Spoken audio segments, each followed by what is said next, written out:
नमस्कार दोस्तों, स्वागत है आपके अपने YouTube channel yes for study में। आज हम सब फिर एक नए वीडियो के साथ क्लास की शुरुआत करते हैं, जिसमें हम सब दोस्तों CDP के प्रैक्टिस सेट क्वेश्चन को कवर करेंगे।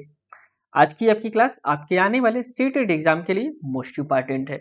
आज इसमें हम सब दोस्तों CDP के अंतर्गत जो आपके 30 क्वेश्चन पूछे जाते हैं, उसी 30 क्वेश्चन को कवर करेंगे। आज जितने भी हम सब क्वेश्चन लिए हैं दोस्तों, क्वेश्चन एकदम आपके सीटेट के लेवल के हिसाब से क्वेश्चन है। आप क्वेश्चन को देखेंगे, आपको खुद ही एहसास हो जाएगा, हाँ सीटेट में ऐसे ही इसी लेवल के क्वेश्चन पूछे जाते हैं और आपको ऐसे ही क्वेश्चन को सॉल्व करना है। हम टारगेट करेंगे दोस्तों, आप इसमें 30 के 30 क्वेश्चन को सही करें ताकि आप एक CDP में एक अच्छा स्कोर ला पाए। अगर आप इस चैनल पे नए हैं दोस्तों, तो चैनल को जरूर सब्सक्राइब करिए और अपने दोस्तों के साथ भी शेयर करिए और कमेंट करके बताइए आपको क्लासें कैसी लग रही हैं। इस चैनल पे आपको दोस्तों सीटेट के previous year question paper daily solve कराए जा रहे हैं। आपको यहाँ पे दोस्तों डिस्क्रिप्शन में लिंक मिल जाएगा, उसमें 200 प्लस वीडियो आपके सिर्फ प्रीवियस ईयर क्वेश्चन पेपर के अपलोड किए जा चुके हैं। बाकी सभी सब्जेक्ट की थ्योरी क्लासेस हम सब आप सबके लिए उपलब्ध करा रहे हैं। अब हम सब आप सबके लिए प्रैक्टिस सेट क्वेश्चन को भी डेली सॉल्व कराएंगे और सभी सब्जेक्ट का कराएंगे। इसलिए चैनल को दोस्तों आप जरूर सब्सक्राइब करिए। पीडीएफ के लिए आप टेलीग्राम चैनल को ज्वाइन कर सकते हैं, जिसका लिंक आपको डिस्क्रिप्शन में दिया गया है। वहां से जाके आप क्लिक करके सभी क्लासों का पीडीएफ डाउनलोड कर सकते हैं। आइए चलिए हम सब क्वेश्चन की तरफ बढ़ते हैं। इसमें जो पहला क्वेश्चन है, पियाजे के अनुसार यदि बच्चा यह मानता है कि लंबी पतली गिलास में पानी अधिक है जबकि मात्रा समान है, तो यह किस अवस्था का उदाहरण है? किसकी बात करें? पियाजे की बात करें। कह रहे हैं पियाजे के अनुसार एक बच्चा है जो मानता है कि जो पतली गिलास होती है उसमें पानी ज्यादा होता है और जो छोटी गिलास चौड़ी गिलास होती है उसमें पानी कम होता है। अगर बच्चा ऐसा सोच रहा है, ऐसा मान रहा है, तो वह किस अवस्था में होता है? आपको पता होगा पियाजे ने 4 अवस्थाएं बताई थी।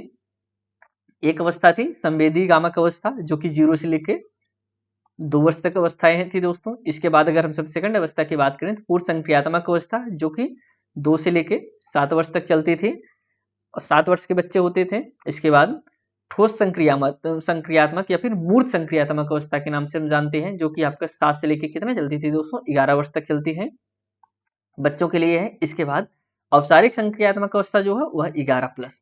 यह तीनों की अवस्थाएं हैं, आप इसको जरूर जानते रहिए, इससे भी आपके एग्जाम में क्वेश्चन पूछे जा सकते हैं। जो पियाजे का सिद्धांत है, पियाजे का सिद्धांत का क्या नाम है? संज्ञानात्मक विकास का सिद्धांत, यह भी आप जानते रहिए। अब इसमें जो कह रहे हैं कि अगर बच्चा ऐसी चीजें कह रहा है कि जो लंबी चीजें हैं उसमें ज्यादा चीज आएगा और जो चौड़ी है और उसमें कम चीजें आएगा, अगर इस तरीके की थिंकिंग बच्चा रख रहा है तो वह किस अवस्था में है? वह पूर्व संक्रियात्मक अवस्था में है, जिसे हम दोस्तों आपको एग्जाम में देखने को मिलेगा पूर्व संक्रियात्मक अवस्था। तो वही अवस्था में जो कि 2 से लेके 7 वर्ष का जो बच्चा होता है, जो बच्चा आपका 2 से 7 वर्ष का बच्चा होता है, उसके अंतर्गत ये चीज देखने को मिलती है। इसमें इसकी अगर हम सब व्याख्या समझे, पूर्व संक्रियात्मक अवस्था में 2 से 7 वर्ष के बच्चे होते हैं जिसे संरक्षण को नहीं समझ पाता है। इसे हम किस नाम से जानते हैं? संरक्षण। संरक्षण मतलब उसे नहीं पता है कि लंबा, अगर 2 समान चीजें हों, एक ही लंबाई, जैसे 2 गिलास हो, दोनों का आयत समान हो, एक गिलास लंबी है और गिलास चौड़ी हो, लेकिन उसे यह नहीं पता है दोस्तों कि वह जानेगा कि लंबे में ज्यादा है, पतले छोटे में कम है। तो यही चीज होता है संरक्षण। वह संरक्षण का समझ इसमें नहीं होता। किस अवस्था में? 2 से लेकर जब 7 वर्ष का बच्चा होता है। वह केवल दिखाने वाले पहलू पर ही ध्यान देता है, तर्कशील सोच विकसित नहीं होती है इस अवस्था में। अब हम समझते हैं अगले क्वेश्चन पे। वाइगोस्की के अनुसार सीखने की प्रक्रिया में सबसे महत्वपूर्ण भूमिका किसकी होती है? किसकी बात करें दोस्तों? वाइगोस्की के अनुसार। इसमें जो ऑप्शन दिया गया है, पहला ऑप्शन है जैविक परिपक्वता, इसके बाद है दंड एवं पुरस्कार, इसके बाद सामाजिक अंतःक्रिया, पुनरावृत्ति। जो वाइगोस्की थे दोस्तों, उन्होंने पहले उनके सिद्धांत की बात हम आपको बताते हैं। उनका जो सिद्धांत है, उनका सिद्धांत का नाम था सामाजिक सांस्कृतिक विकास का सिद्धांत। मतलब जो वाइगोस्की महोदय थे, उन्होंने समाज पे फोकस किया था, कल्चर पे फोकस किया था, इन सब पे ज्यादा फोकस किया था।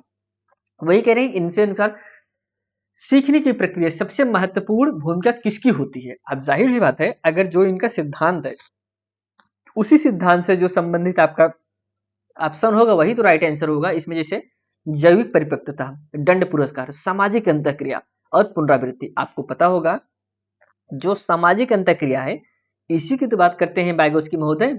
कल्चर की बात करते हैं, समाज से बच्चा सीखता है, इसकी बात करते हैं। ये इसमें राइट आंसर आपका option C is correct answer. Vygotsky के अनुसार सीखना एक सामाजिक प्रक्रिया है। कैसी प्रक्रिया है? बच्चा समाज से सीखता है। बच्चा समाज, शिक्षक और सहपाठियों के साथ अंतःक्रिया द्वारा सीखता है, जिसे हम जेडपीडी में से समझाया गया है। इनका एक कथन और है दोस्तों, उसको भी आप जानते रहे, इसको फोल्डिंग, जिसे हम पाठ देना के भी नाम से जानते हैं। इसको फोल्डिंग का जो मतलब होता है, बच्चे को सहायता देना। जैसे कोई बच्चा कुछ चीज बता रहा है लेकिन वो फंस जा रहा है, भूल जा रहा है, अगर आप उसे थोड़ा सा हेल्प दे दें कि वह बच्चा वह पूरा अपने आंसर में पहुंच जाएगा। यही होता है दोस्तों इसके फोल्डिंग या पाठ देना। अगले क्वेश्चन पढ़ते हैं। निम्न में से कौन सा कथन जोन ऑफ प्रोक्सिमल डेवलपमेंट को सबसे बेहतर परिभाषित करता है? अभी हमने इसी की बात किया, जस्ट जेडपीडी को सबसे बेहतर परिभाषित करता है। ऑप्शन है पहला, जो बच्चा स्वयं का कार्य करता है। सेकंड ऑप्शन है, जो बच्चा कभी नहीं कर सकता, या फिर जो बच्चा मार्गदर्शन से कर सकता है, या फिर जो बच्चा पैदा कर सकता, जो बच्चा याद कर सकता है। तो इससे एक क्वेश्चन और आप ध्यान दीजिए, इसकी बात कौन वैज्ञानिक करते हैं? इसकी बात जो करते हैं आपके वाइगोत्स्की महोदय करते हैं। तो इसमें राइट आंसर जो हो जाएगा ऑप्शन सी सही है, जो बच्चा मार्गदर्शन से कर सकता है वही आपका राइट आंसर, वही आपका जेडपीडी कहलाता है। जेडपीडी वह अंतर होता है जो बच्चा स्वतंत्र रूप से और सहायता से कर सकता है, यही प्रभावी शिक्षण का क्षेत्र है। जो बच्चा सहायता से, जो बच्चा स्वतंत्र रूप से और सहायता से कर सकता है वही आपका प्रभावी शिक्षण का क्षेत्र होता है। जेडपीडी वह अंतर है, अंतर इसमें बताया गया, इस चीज आप ध्यान दीजिए। जेडपीडी वह अंतर है जो बच्चा स्वयं से कर सकता है और जो बच्चा सहायता से कर सकता है, यही अंतर होता है जेडपीडी। जेडपीडी में मतलब होता है बच्चा सहायता से करे, ना कि स्वयं से करे। तो ऑप्शन यहाँ पे आप समझ गए होंगे, इसमें जो राइट आंसर हो जाएगा option C is correct answer. इसके बाद है कोहल वर्ग के अनुसार नैतिक विकास का आधार क्या है? देखिए यहाँ पे किसकी बात करें? कोहल वर्ग। अगर हम सब कोहल वर्ग की बात करें तो इनके जो सिद्धांत का नाम था, एक मिनट दोस्तों, हाँ, इनके जो सिद्धांत का नाम था, पहले हम इनके सिद्धांत के बारे में आपको बताते हैं। इनके सिद्धांत का क्या नाम था? इनका जो सिद्धांत का नाम था नैतिक विकास का सिद्धांत। मतलब इन्होंने नैतिकता पे जोर दिया था। किस पे? नैतिकता पर, नैतिक विकास का सिद्धांत, नैतिक विकास का सिद्धांत, नैतिक विकास का सिद्धांत। मतलब इन्होंने सबसे ज्यादा किस पे फोकस किया था? नैतिकता पे फोकस किया था। तो अब इसका आधार क्या है? नैतिक विकास का क्या आधार है कोहलबर्ग के अनुसार? भावनाएं, दंड का भय, तर्क और निर्णय और संस्कार। देखिए कोहल वर्ग जो थे उनकी एक कहानी है, हिंज की कहानी। हिंज की जो कहानी बहुत ही महत्वपूर्ण कहानी है दोस्तों। इसी कहानी को अगर आपने अच्छे से पढ़ लिया, अच्छे से समझ लिया, तो कोहल वर्ग के बारे में आप बहुत विस्तार पूर्वक से जान जाएंगे। कोहल वर्ग का सिद्धांत क्या था? इनका जो सिद्धांत था वह 3 चरण में था। ये भी आपसे एग्जाम में पूछा गया, 3 चरण में था, लेकिन हर एक चरण के 2-2 उपचरण थे। टोटल 6 इनके उपचरण थे, ये भी आप जानते रहिए। हमने इनका सिद्धांत बता दिया। सिद्धांत कोहलबर्ग का सिद्धांत का नाम क्या था? नैतिक विकास का सिद्धांत। कह रहे इसका आधार क्या है? भावनाएं हैं, दंड है, तर्क, निर्णय है। तो जाहिर सी बात है इनका जो है नैतिकता पे है, तो यह तर्क और निर्णय पे है। इनका जो सिद्धांत का जिस पे इनका फोकस था वह तर्क और निर्णय पे, क्योंकि जो हिंज की कहानी है, हिंज की कहानी में यही बताते हैं कि कैसे वो अपनी, उसकी वाइफ बीमार थी, दवा चुरा लिया, फिर अपने जेल में चला गया। मतलब एक तर्क निर्णय की बात करते हैं। तो ये आप जानते रहिए इसके बारे में। ऑप्शन सी, हम जो आपके एग्जाम के पॉइंट में से महत्वपूर्ण है वही यही आपको पॉइंट हम बताते चल रहे हैं। क्योंकि दोस्तों अभी हम कोहल वर्ग के बारे में अगर आपको पूरा बताने लगे, आपका कम से कम 30 मिनट 40 मिनट तो यही चला जाएगा। इसलिए हम उस पॉइंट को जरूर टच करेंगे जो कि आपके एग्जाम के पॉइंट में से महत्वपूर्ण है। कोहल वर्ग ने नैतिक विकास, नैतिक तर्क, नैतिक तर्क मोरल रीजनिंग पर आधारित माना, ना कि केवल व्यवहार या भावनाओं पर माना। आइए हम सब अगले क्वेश्चन में बढ़ते हैं। यदि शिक्षक बच्चों की गलतियों को सीखने का अवसर मानता है तो यह किस दृष्टिकोण को दर्शाता है? जाहिर सी बात है दोस्तों, बच्चों को जब गलतियां करते हैं उनको सीखने का अवसर मानना चाहिए। अब कैसे? जैसे अभी आप के क्लास में छोटा बच्चा है, एलकेजी में, आपने कुछ लिखने के दे दिया, बोला बच्चा आपका लिखो, वह पूरा कॉपी में से गोच डालेगा। आप कहेंगे कॉपी वह पूरा खराब कर डाला, लेकिन नहीं दोस्तों, वह कॉपी नहीं खराब किया बल्कि वह सीखा है। कैसे सीखा है? क्या यह गोला गोला करने में किसी का नकल मारा है? वह तो अपने मन से किया है, मतलब उसका दिमाग जैसा काम किया, हमको इस गोलों को ऐसे करना है, इस गोलों को ऐसे कहना है, तो वो अपने मन से किया है, ना कि किसी का नकल मारा है। मतलब ऐसे करने में भी बच्चा क्या कर रहा है, अपना दिमाग इस्तेमाल कर रहा है और सीख रहा है। क्या यह व्यवहारवादी है, रचनावादी है, दंडात्मक है, परंपरागत है? देखिए, जो चीज ऑप्शन नहीं हो सकते पहले आप उसे काट दीजिए। जैसे दंडात्मक, परंपरागत, ये नहीं हो सकते तो इसे आप पहले कट कर दीजिए। अब जो है दोस्तों वह आपका राइट आंसर इसमें बी हो जाएगा। वह कैसे? रचनावादी। रचनावादी दृष्टिकोण में ज्ञान का निर्माण बच्चा स्वयं करता है। गलतियां सीखने की प्रक्रिया का स्वाभाविक भाग माने जाते हैं। अगला क्वेश्चन समझते हैं। कह रहे बाल केंद्रित शिक्षा का मुख्य उद्देश्य क्या है? देखिए, जो आपका सीटेट का एग्जाम होता है, जो सीटेट का एग्जाम होता है, वो पूरे सीटेट का एग्जाम बाल केंद्रित पे ही टिका रहता है। कहने का तात्पर्य है कि इसमें सब चीज गलत हो सकती है। जैसे एक टीचर गलत हो सकता है पढ़ाने का, तो उसका तरीका गलत हो सकता है, विद्यालय पूरा गलत हो सकता है, जो आप टीएलएम इस्तेमाल करेंगे वह गलत हो सकता है, लेकिन एक चीज कभी नहीं गलत होता, वह क्या है? बच्चा। बच्चा इसमें कभी नहीं गलत होगा। आप हर समय समझिए कि बच्चे के खिलाफ अगर एक छोटा सा भी पॉइंट है तो वह उसके मतलब कि बच्चा उसमें गलत नहीं है, बच्चा सही है, बाकी सब चीजें गलत हो सकती हैं। इसलिए सीटेट किसकी बात करता है? वह आपका बाल केंद्रित शिक्षा की बात करता है। कह रहे बाल केंद्रित शिक्षा का मुख्य उद्देश्य क्या होना चाहिए? पाठ्य पुस्तक पूर्ण करना, अनुशासन बनाए रखना, बच्चों का समग्र विकास, या फिर परीक्षा परिणाम सुधारना।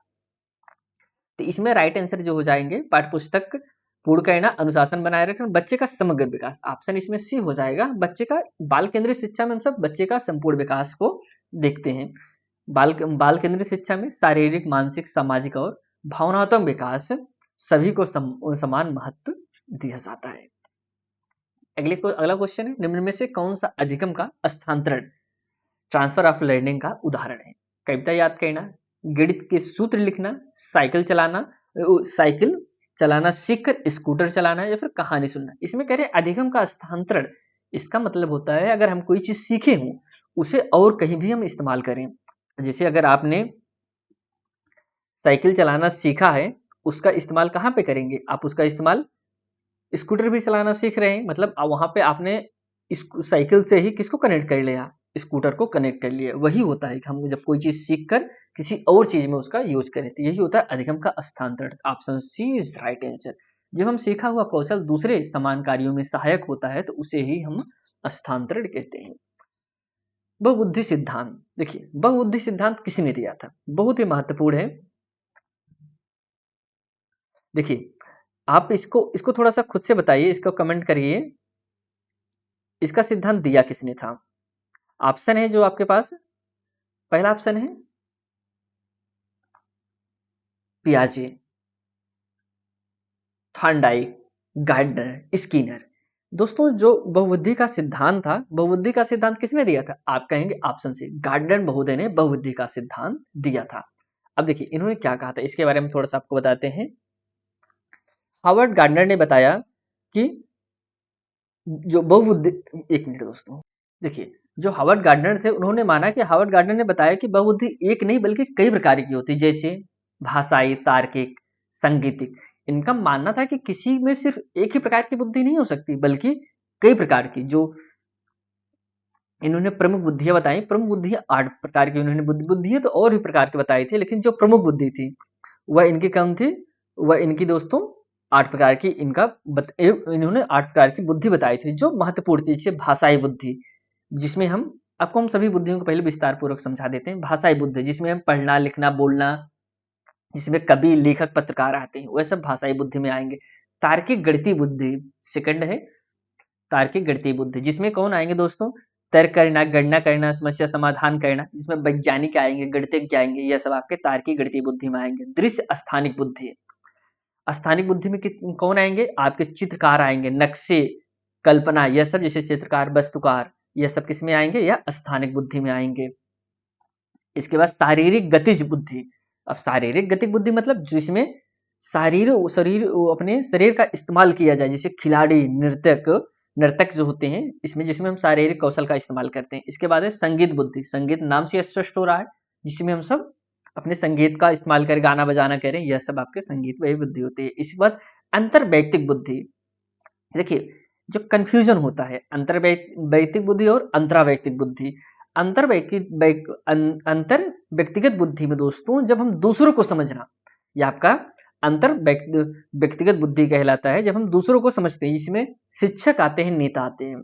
और अंतरावैयक्तिक बुद्धि जो स्वयं को समझना, जैसे दार्शनिक हो गए, लेखक हो गए, यह सब आपके अंतरावैयक्तिक बुद्धि में आते हैं। इसके बाद प्राकृतिक बुद्धि में आपको जो वनस्पत वैज्ञानिक होते हैं वह सब आते हैं। आई होप यहाँ पे आप समझ गए होंगे इनका जो बहुबुद्धि का 8 प्रकार के जो प्रमुख सिद्धांत है उसके बारे में।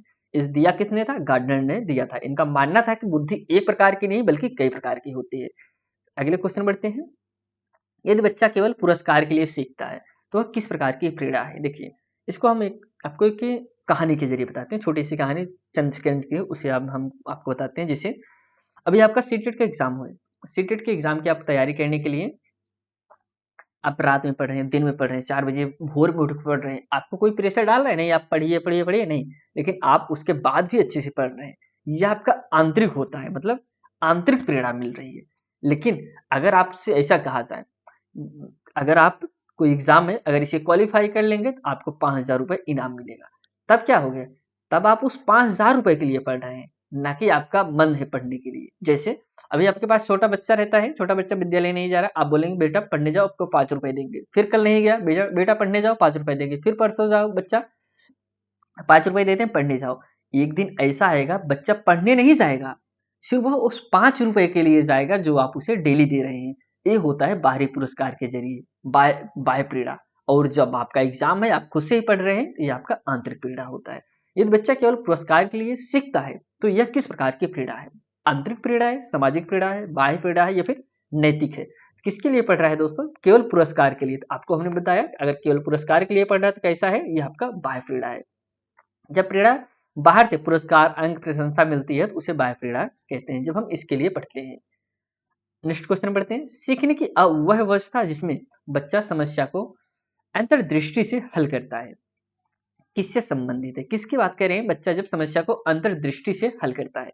Skinner, Pavlov, Kohler, Thorndike. इसमें जो राइट आंसर हो जाएगा कोहलर। इनका मानना था कि जो बच्चा है अपने अंतर्दृष्टि से किसी समस्या को हल करता है।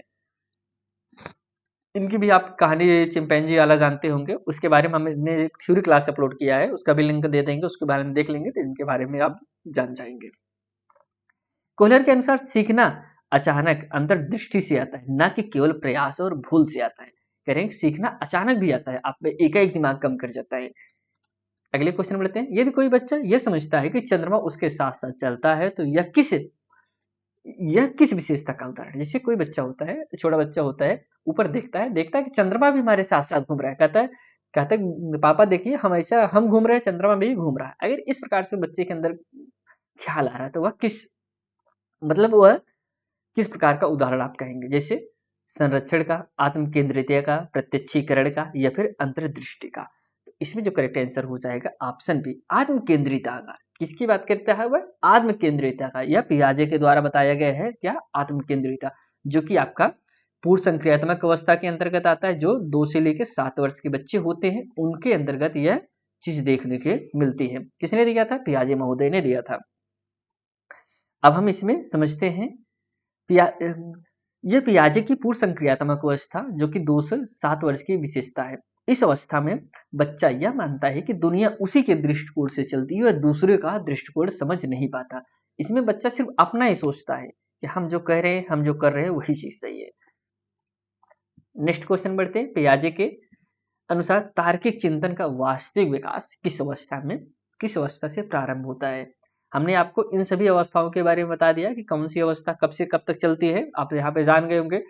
संवेदी गामक अवस्था आपका 0 से लेकर 2 वर्ष तक, पूर्व संक्रियात्मक अवस्था 2 से 7, 7 से 11 और 11 प्लस। इसके बारे में आप जानते रहे, इससे आपके क्वेश्चन जरूर पूछे जाएंगे। तार्किक चिंतन की बात करें, वास्तविक विकास किस एज में बच्चा तर्क करने लगता है, सोचने लगता है? आप कहेंगे राइट आंसर सी, मूर्त संक्रियात्मक अवस्था में बच्चा तर्क करने लगता है, किसी चीज का आंसर देने से पहले सोचने लगता है। जब बच्चा 7 से लेके 11 वर्ष तक होता है, 7 से 11 वर्ष तक। क्योंकि दोस्तों आप कभी कभी बच्चे से कोई चीज बच्चा गलती किया रहता है, आप उसे पूछते होंगे, उसका जवाब बच्चा सही नहीं देता है, बहकाने का प्रयास करता है, नहीं नहीं नहीं, मतलब वो चीज सोच रहा है कि अगर हम ये चीज बता देंगे तुमको मार पड़ जाएगा, या हमको पापा डांट देंगे। यही होता है मूर्त संक्रियात्मक अवस्था। इसमें बच्चा तार्किक ज्ञान का इस्तेमाल करता है। मूर्त संक्रियात्मक अवस्था 7 से 11 वर्ष में बच्चा संरक्षण, वर्गीकरण, क्रमबद्धता का और कारण कार्य संबंध समझने लगता है। यहीं से तार्किक चिंतन का वास्तविक विकास शुरू होता है, लेकिन अभी यह ठोस वस्तुओं तक ही सीमित रहता है। अभी वह इतना ज्ञाता नहीं हो जाता कि वह नियम कानून बनाने लगे, सूत्र बनाने लगे। वह औपचारिक संक्रियात्मक अवस्था में, इस अवस्था में पहुंचता है। नेक्स्ट क्वेश्चन है, वाइगोस्की के सिद्धांत में इसका फोल्डिंग का अर्थ क्या होता है? आप इसे समझिए, पाठ देना। पाठ मतलब सहायता देना। आप समझते रहिए, इसका फोल्डिंग मतलब सहायता देना। पाठ्यक्रम की संरचना अस्थायी सहायता, अस्थायी सहायता, अस्थायी निर्देशन या फिर अनुशासन। हमने आपको बताया ना, जो पाठ देना होता है वह आपका अस्थायी होता है, जो कि जब बच्चा सीख जाता है तो उसे छोड़ दिया जाता है, मतलब उसे फिक्स सहायता नहीं होता है। तो इसमें राइट आंसर बी हो जाएगा। इसके फोल्डिंग का अर्थ वह वह अस्थायी सहायता जो शिक्षक या अधिक समझ साथ ही बच्चे को देता है, ताकि वह कठिन कार्य को कर सके। जैसे जैसे बच्चा सक्षम होता है, सहायता धीरे धीरे हटा ली जाती है। आप यहाँ पे समझ गए होंगे। नेक्स्ट क्वेश्चन बढ़ते हैं, वही जेडपीडी की बात करें। जेडपीडी, जॉन प्रोक्सिमल डेवलपमेंट का सर्वोत्तम उपयोग कब होता है? कब होगा दोस्तों? ऑप्शन है फर्स्ट, जब कार्य बहुत आसान हो, जब कार्य बहुत कठिन हो, जब कार्य सहायता से संभव हो, या फिर जब बच्चा सब जानता हो। तो आपको पता होगा यह सहायता से संबंधित है। ऑप्शन इसमें C is correct answer. ZPD वह क्षेत्र है जहां बच्चा स्वयं नहीं लेकिन मार्गदर्शन से कार्य कर सकता है। यहीं पर शिक्षण सबसे अधिक प्रभावी होता है। ऑप्शन इसमें C is right answer. Next question है, कोहलबर्ग के एक अच्छा लड़का और लड़की की बात कर रहे हैं कि नैतिकता किस अवस्था में आती है? हमने कोहलबर्ग के बारे में आपको बता दिया। कोहलबर्ग का जो सिद्धांत था, उनका सिद्धांत का नाम क्या था दोस्तों? इसको आप कमेंट करके बताइए, जो कोहलबर्ग का सिद्धांत था, तो कोहलबर्ग के सिद्धांत का नाम क्या था? क्योंकि अभी हमने जस्ट इसके ऊपर ही आपको कोहलबर्ग के बारे में बताया था। करें, एक अच्छा लड़का और अच्छा लड़की नैतिकता के किस अवस्था में आते हैं? दंड आज्ञाकारी, संज्ञानात्मक सापेक्षता, या फिर पारस्परिक सामंजस्य, या फिर सामाजिक अनुबंधन। हमने आपको बताया कोहलबर्ग के 3 चरण थे और हर चरण के 2-2 उपचरण थे। तो अच्छा लड़की और अच्छा लड़की की जो लड़का लड़की विशेषता होती है वो पारस्परिक सामंजस्य में। ऑप्शन इसमें C is correct answer. Kohlberg के अनुसार बच्चे का नैतिक निर्णय उम्र के साथ चरणबद्ध रूप में विकसित होता है, वह एक क्रम में विकसित होता है। उन्होंने नैतिक विकास को 3 स्तर, 3 लेवल और 6 चरण स्टेज में बांटा है। आगे हम बताते हैं, यदि कोई व्यक्ति नियमों को इसलिए मानता है क्योंकि वह समाज के कल्याणों के लिए है, तो वह किस स्तर पर है? पूर्व परंपरागत, परंपरागत, या फिर उत्तर परंपरागत, या फिर अनैतिक? दोस्तों, अगर वह समाज के लिए मानता है, यह भी आपके कोहलबर्ग से संबंधित है। अगर कोई बच्चा उस चीज को मान रहा है, सिर्फ समाज में उसे लोग क्या कहेंगे क्या नहीं कहेंगे, इसके लिए अगर वो मान रहा है, तो वह आपका उत्तर परंपरागत होता है। लेकिन जब बच्चा यह देखने लगता है क्या, अगर हम समाज की परवाह नहीं करेंगे, जो चीज सही है उसके लिए हम आगे बढ़ेंगे, अब वो आपका अलग हो जाएगा। इसमें समाज के लिए कर रहा है, तो इसलिए उत्तर परंपरागत। उत्तर परंपरागत स्तर में व्यक्ति नियमों का मूल्यांकन तर्क, न्याय, मानव मूल्यों के आधार पर करता है, ना कि केवल दंड और समाज के डर से। 1 मिनट दोस्तों, हाँ, समाज के कल्याण के लिए, सॉरी सॉरी सॉरी, इसमें बच्चा जो है, इसको हमने थोड़ा सा आपको लास्ट है उत्तर परंपरागत, ये लास्ट वाला है। इसमें बच्चा जैसे कोई चीज गलत है, गलत का विरोध करेगा। जैसे उसे पता है सिग्नल तोड़ना गलत बात है, लेकिन अगर किसी का एक्सीडेंट हो गया, कोई उसके घर पे बीमार है, तो वहां पर वह सिग्नल को नहीं देखेगा, वह देखेगा हमको जल्दी से घर पहुंचना है, तो हमारे घर पे समस्या है। वह नियम नहीं मानेगा कि नहीं हमको नियम लाल हरे बत्ती हो तभी हमको जाना है, तब ऐसा वह नहीं करेगा। आप यहाँ पे समझ गए होंगे। आइए हम सब आगे बढ़ते हैं। थार्नडाइक के अनुसार सीखने की मजबूती किससे आती है? थार्नडाइक, दंड से, निरीक्षण से, संतोषजनक परिणाम से, अनुकरण से। तो राइट आंसर इसमें संतोषजनक परिणाम से आती है। थार्नडाइक ने अधिगम को प्रयास त्रुटि, थार्नडाइक का जो सिद्धांत का नाम है, उनके सिद्धांत का नाम क्या है दोस्तों? प्रयास एवं त्रुटि का सिद्धांत से समझाया। प्रभाव का नियम कहता है कि जिन क्रियाओं के परिणाम सुखद होते हैं वे दोहराए जाते हैं और अधिगम मजबूत होता है। सीखने के अस्थायित्व बढ़ाने का सर्वोत्तम तरीका क्या है? रटन थे, बार बार दंड है, सक्रिय सहभागिता है या फिर भय है? इसमें जो राइट आंसर हो जाएगा, राइट आंसर सी है, सक्रिय सहभागिता है। अगले क्वेश्चन नंबर, इसमें पहले हम व्याख्या समझते हैं।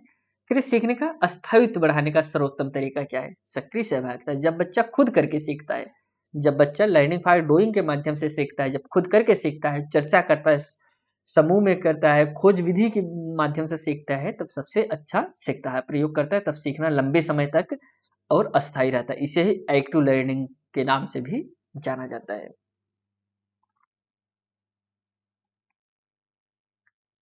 अगला जो क्वेश्चन है, कह रहे हैं कि बाल्यावस्था में भाषा विकास सबसे अधिक प्रभावी होती है। कब प्रभावित होती है दोस्तों? बाल्यावस्था की बात करें, अनुवांशिकता से, सामाजिक वातावरण से, दंड से या फिर पाठ्य पुस्तक से? किसकी बात करें? बाल्यावस्था में भाषा विकास सबसे अधिक प्रभावित कब होती है? ऑप्शन बी, सामाजिक वातावरण से। बच्चा कैसे समाज में रहेगा। जो बाल्यावस्था होती है बहुत ही जटिल अवस्था होती है दोस्तों। अगर आपको बच्चों को जिस अवस्था जो बनाना चाहते हैं, ऐसा परिवेश में बच्चों को रख दें, वह ज़्यादा से ज़्यादा चांस है ऐसा बन जाएगा। अगर आप उसे अच्छे परिवेश में रखेंगे तो अच्छा बन जाएगा, बुरे परिवेश में रखेंगे तो वह बुरा बन जाएगा। तो राइट आंसर इसमें बी। भाषा का विकास सामाजिक संपर्क, बातचीत, परिवार और समाज से होता है। बच्चा जिस भाषा को सुनता है उसी को सीखता है, इसीलिए वातावरण सबसे मजबूत महत्वपूर्ण कारक होते हैं। देखिए, अनुवांशिक और वातावरण दोनों ही महत्वपूर्ण होते हैं, लेकिन वातावरण जो सबसे ज्यादा महत्वपूर्ण होता है भाषा विकास में। भाषा विकास बाल्यावस्था में, और बाकी आप दोनों जानते रहे, अनुवांशिक और वातावरण। यहाँ पे अभी अनुवांशिक और वातावरण दोनों होता तो यह ऑप्शन फर्स्ट ऑप्शन सही हो जाता, लेकिन अलग अलग है दोनों, अनुवांशिक और सामाजिक वातावरण। तो इसमें वातावरण इज राइट आंसर हो जाएगा। अगला क्वेश्चन है, यदि बच्चा समस्या के छोटे छोटे भागों में बांटता है तो यह है क्या है दोस्तों? विश्लेषणात्मक चिंतन है, भावनात्मक चिंतन है, रटन चिंतन है, सामाजिक चिंतन है? आप कहेंगे खंडों में बांट रहा है, जाहिर सी बात है कैसा है, विश्लेषणात्मक चिंतन है। समस्या को भागों में बांटना, तथ्यों को अलग अलग देखना और फिर निष्कर्ष निकालना, यह विश्लेषणात्मक चिंतन कहलाता है। यह उच्च स्तरीय सोच, हाई ऑर्डर थिंकिंग का उदाहरण होता है। नेक्स्ट क्वेश्चन है, सृजनात्मक बच्चों की विशेषता नहीं है। सृजनात्मक बच्चों की विशेषता नहीं है, जिज्ञासा, कल्पनाशीलता, अनुरूपता या फिर मौलिकता? इसमें जो करेक्ट आंसर हो जाएगा अनुरूपता। सृजनात्मक बच्चों की विशेषता नहीं, क्या वो आपका राइट आंसर अनुरूपता। अब क्या होता है उसे हम समझते हैं। सृजनात्मक बच्चों के नए विचारों को जन्म देती है, जो उनमें जिज्ञासा, मौलिकता और कल्पनाशीलता अधिक होती है। अनुरूपता का अर्थ है भीड़ के साथ साथ बिना प्रश्न किए चलना, जो सृजनात्मकता के विपरीत है, इसलिए यह उनकी विशेषता नहीं है। देखिए, सृजनात्मक के अंदर जिज्ञासा आएगा, आपका कल्पनाशीलता आएगा, मौलिकता आएगा, लेकिन अनुरूपता विशेषता कौन सी? अनुरूपता। अनुरूपता का क्या मतलब होता है? अनुरूपता का मतलब होता है कि जिसे भीड़ के साथ बिना प्रश्न किए चलना। जैसे जो भीड़ होती है, एक जिस तरफ एक जाती रहेगी उसी तरफ सभी लोग जाते रहेंगे, उससे नहीं मतलब है अगला वाला इनार में जा रहा है कि नदी में जा रहा है, कहाँ कूद रहा है, सब उसी में जाके कूद जाएंगे। वही होता है, कह रहे हैं भीड़ के साथ, मतलब जिस तरफ सब लोग चल रहे हैं, जिस तरफ पूरी भीड़ जा रही है उसी तरफ आप भी चलने लगे, क्वेश्चन न करें, वही आपका होता है अनुरूपता। नेक्स्ट क्वेश्चन, यदि कोई बच्चा यह मानता है कि सभी शिक्षक हमेशा सही होते हैं और उनके निर्णयों पर प्रश्न नहीं उठाया जा सकता, तो यह किस प्रकार की सोच को दर्शाता है? जैसे अभी छोटा बच्चा होता है, उसके लिए टीचर ही सब कुछ होते हैं। अगर टीचर ने बोल दिया बेटा 2 दूनी 5 होता है, तो वह 2 दूनी 5 ही गिनेगा। वह नहीं पूछेगा कि सर जी क्यों 2 दूनी तो 4 होता है, 5 आप क्यों बता रहे हैं। मतलब सोचता है जो शिक्षक कह रहे हैं वही सब कुछ है। किस प्रकार की सोच को दर्शाता है? आलोचनात्मक, नैतिक सापेक्षता, नैतिक यथार्थवादी या फिर उत्तर परंपरागत नैतिकता? देखिए, बच्चा उसमें नैतिक यथार्थवादी, बच्चा नैतिकता के अंदर होता है, वह यथार्थवादी होता है, जो कहेंगे वही मान लेगा। लेकिन जब वह आगे बढ़ेगा, तर्क करने लगेगा, तब फिर वह टीचर को भी बताएगा कि आप यहाँ पे गलत बता रहे हैं, यहाँ पे सही बता रहे हैं। नैतिक यथार्थवाद में बच्चा नियमों और प्राधिकरण को पूर्ण और अपरिवर्तनीय मानता है। यह अवस्था सामान्यतः बाल्यावस्था में पाई जाती है। जब छोटा बच्चा होता है इसी अवस्था में यह देखने को मिलता है, जहां बच्चा अधिकार को अंतिम सत्य मानता है और तर्क नहीं करता है। नेक्स्ट क्वेश्चन है, पियाजे के अनुसार वह क्षमता जिसमें बच्चा किसी वस्तु को एक साथ एक से अधिक दृष्टिकोण से देख सकता है कहलाती है। क्या कहलाती है? आत्म केंद्रियता, केंद्रीकरण, परिवर्तनीयता या फिर विकेंद्रीकरण। यह दोस्तों विकेंद्रीकरण कहलाता है। इसके बारे में अगर हम सब समझे, विकेंद्रीकरण का अर्थ होता है एक ही समय में एक से अधिक गुणों पर ध्यान देना। यह क्षमता मूर्त संक्रियात्मक अवस्था, किस अवस्था में दोस्तों? मूर्त संक्रियात्मक अवस्था में, जो थर्ड अवस्था है उसमें विकसित होती है और आत्म केंद्रियता के समाप्त होने का संकेत होता है। Option D is correct answer. यदि कोई बच्चा बार बार असफल होने के कारण प्रयास करना छोड़ देता है तो यह किस स्थिति का उदाहरण है? जैसे कोई बच्चा एक बार फेल हुआ, 2 बार फेल हुआ, 3 बार फेल हुआ, अब वो प्रयास करना ही छोड़ दिया, तो दोस्तों किस स्थिति में है? आंतरिक प्रेरणा, सीखी हुई असहायता, अंतर्दृष्टि अधिगम या फिर सकारात्मक पुनर्मिलन। आंतरिक प्रेरणा मतलब आपको हमने बताया जो बच्चा खुद से करे। सीखी हुई असहायता, या किसका उदाहरण है? सीखी हुई असहायता होता है। लेकिन आप इसमें एक चीज, बहुत लोग भगवान को दोष देंगे, अरे भगवान को नहीं पसंद था, नहीं मंजूर था, आप फेल हो गए। ऐसा नहीं है, उसमें आपका प्रयास कम हुआ इसलिए आप उसमें फेल हो गए, ऐसा मानना है। सीखी हुई असफलता में बच्चा मान लेता है कि प्रयास बेकार है। ऐसे में शिक्षक को प्रोत्साहन और छोटे लक्ष्य देना चाहिए। गार्डन के अनुसार किसान या माली में कौन सी बुद्धि अधिक विकसित होती है? हमने आपको बताया गार्डन के जो 8 बुद्धि के सिद्धांत है, जो महत्वपूर्ण बुद्धि के सिद्धांत है, एक एक सिद्धांत के बारे में आपको हमने बता दिया। आपको बताना है जो किसान के अंदर होता है, जो खेती बाड़ी करता है, जो माली होता है वो भी तो खेती बाड़ी करेगा, उसके अंदर कौन सी बुद्धि होती है? प्रकृतिवादी, शारीरिक गति, तार्किक बुद्धि या फिर भाषाई बुद्धि। इन तीनों को आप कमेंट करके बताइए। इसमें वह प्रकृति से संबंधित है, जाहिर सी बात है उसके अंतर्गत कैसी बुद्धि होगी? प्रकृतिवादी बुद्धि होगी। प्रकृतिवादी बुद्धि में व्यक्ति प्राकृतिक पौधे, पशुओं और पर्यावरण को समझने में दक्ष होता है। नेक्स्ट क्वेश्चन है, आसवेल के अर्थपूर्ण अधिगम सिद्धांत में सबसे अधिक बल किस पर है? पुनरावृत्ति पर है, दंड पर है, पूर्व ज्ञान पर है, अभ्यास पर है। तो राइट आंसर इसमें सी हो जाएगा। किस पे है दोस्तों? पूर्व ज्ञान पर है।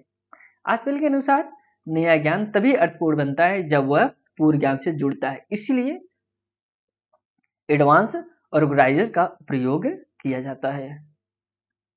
एडवांस ऑर्गेनाइजर का प्रयोग किया जाता है। वो मानते थे, आसवेल जो मानते थे, कहते थे कि बच्चा जब हम कोई पूर्व ज्ञान से जोड़ता है कोई चीज, तभी बच्चा अच्छे से सीखता है। समावेशी कक्षा में शिक्षक की सबसे उपयुक्त भूमिका क्या होती है? किसकी बात करें? समावेशी, जहां सभी बच्चों को समान से पढ़ाया जाए, सभी को समान तरीके से पढ़ाना, केवल विशेष बच्चों पर ध्यान देना, पाठ्य पुस्तक केंद्रित कर रहना या फिर विविध आवश्यकताओं के अनुसार शिक्षण करना। देखिए सभी को समान तरीके से पढ़ाना चाहिए, सही आप कहेंगे सही है। केवल, केवल ऐसा ऑप्शन है जिसमें आ गया वो आपका सही नहीं होगा, पाठ्य पुस्तक भी नहीं होगा। तो राइट आंसर इसमें जो हो जाएगा डी। सभी को समान पढ़ाना चाहिए, ठीक है। आप कहेंगे ऑप्शन फर्स्ट भी तो सही होगा, सभी को समान तरीके से पढ़ाना, ये तो सही है समावेशी शिक्षा। लेकिन विविध आवश्यकताओं के अनुसार शिक्षण करना यह ज्यादा सही है। कैसे, उसको आपको बताते हैं। और यह चीज आप हर समय ध्यान दीजिएगा।